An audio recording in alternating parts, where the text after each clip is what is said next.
Each of these ornaments represents precious memories, loved ones that are no longer here. My son was murdered on July 24th of this year.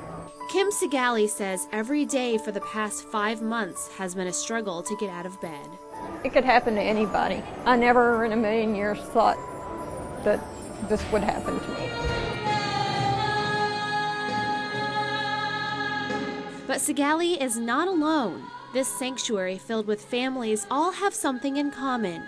They've lost a loved one due to a violent crime. And not sooner than he parked, they drove up on him, some people, and shot him down. Each person has his or her own story to tell, and many find that this time of year is difficult to face. Lots of violence that maybe ordinarily we don't think about unless we read the newspaper or watch a newscast, but these families live that every day. And this is one way they can deal with their pain.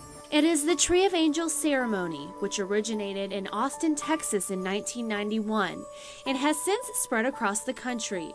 This is the 13th annual ceremony in Dallas. And some of these families have been coming here year after year. We keep their ornaments with us. They're very precious. Precious ornaments that sadly fill a tree. There'll always be that loss. Here, families can deal with their loss because they're not alone. Another tradition at the Tree of Angels ceremony is the balloon launch, where family members can write a message on their balloons and release them to their loved ones.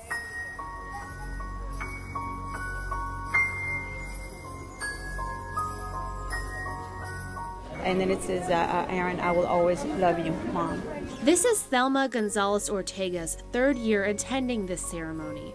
Her 27-year-old son was shot just 4 blocks from their home. He fell there, and that's when all the pain and suffering began.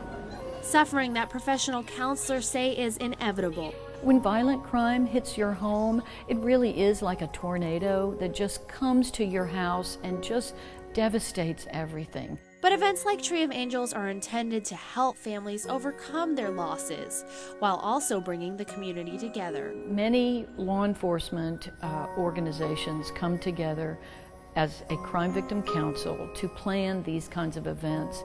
Detective Stephen Lee is an investigator for the Domestic Violence and Child Abuse Unit for the City of Irving Police Department. He's here to lend a helping hand and support these families. I think this is a good event for them to come to be together, to see that they're not alone.